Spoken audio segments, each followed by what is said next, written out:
Hello guys, I hope તમે બધા જ મજામાં છો. Good morning, happy healthy morning. તો જો સરસ હમણાં ઉઠીને છે ને હું સીધી બાલ્કનીમાં આવીને બેસી ગઈ હતી. સરસ મજાનો તડકો આવતો હતો એટલે મેં કીધું લાવ હું વિટામિન ડી લઈ લઉં થોડોક. અને અહીંયા લાડોરાની જે સૂતા છે અને જો સફરજન, નારંગી, બીટ, ગાજર આ બધું જ છે ને મિક્સ કરીને હું જ્યુસ બનાવવાની છું, જેનાથી આપણને છે ને હિમોગ્લોબિન પણ વધે છે, હેર પણ સારા રહે છે અને નેચરલ ગ્લો પણ આવે છે. તો સરસ મજાનું મેં અહીંયા હેલ્ધી જ્યુસ બનાવી દીધું છે. તો સૌથી પહેલાં છે ને મેં મારો ગ્લાસ ભરી દીધો છે અને હું જોઈ લઉં કેવું બન્યું છે. તો ટેસ્ટમાં તો બહુ જ મસ્ત એનું બન્યું છે. અને છે ને આ જ્યુસ પીને જ હું છે ને નાસ્તો કરવા માટે બેસું છું. એટલે 3 કપ છે ને મેં જે ભરી દીધા છે. મારે નથી પીવાના આ 3 કપ. એક મેં ભર્યો છે પપ્પાનો, મમ્મીનો અને આરતીનો. અને મારો હજી ગ્લાસ હજી બાકી છે પીવાનો, એટલે આપણે એ પણ પૂરો કરી દઈએ ગ્લાસ.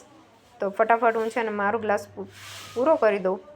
અને અહીંયા જો ધ્યાનસિંહ અને હું બંને નાઈટ ધોઈને રેડી થઈ ગયા છીએ અને શાકના ગાડાવાળો આવ્યો હતો એટલે સરસ મજાનો જો લીલુંછમ શાક લઈને આવ્યા હતા.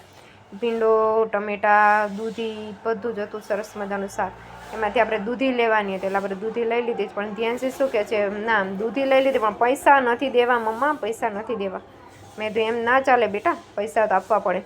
અને ભાણાભાઈ જો 4 બદામ લઈને આવી ગયા. મને કે તું માસી મને છોલી આપો, છાલ એની કાઢી આપો બદામની.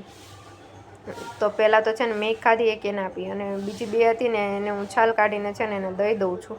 એટલે ભાણાભાઈને છે ને આપણે મને કામ સોંપ્યું હતું એને છાલ કાઢવાનું, તો છાલ કાઢીને આપણે એને દઈ દીધી છે. પણ ભાણાભાઈને છે ને મેં છાલ કાઢીને આપીને તો છે ને છાલ એને કાઢીને નાખવા નહોતી જવી ડસ્ટબિનમાં. તો એમ થોડું ચાલે. છાલ તો મેં કાઢી તો તમારે કામ તો કરવું પડે ને ભાણાભાઈ, એવું ના ચાલે.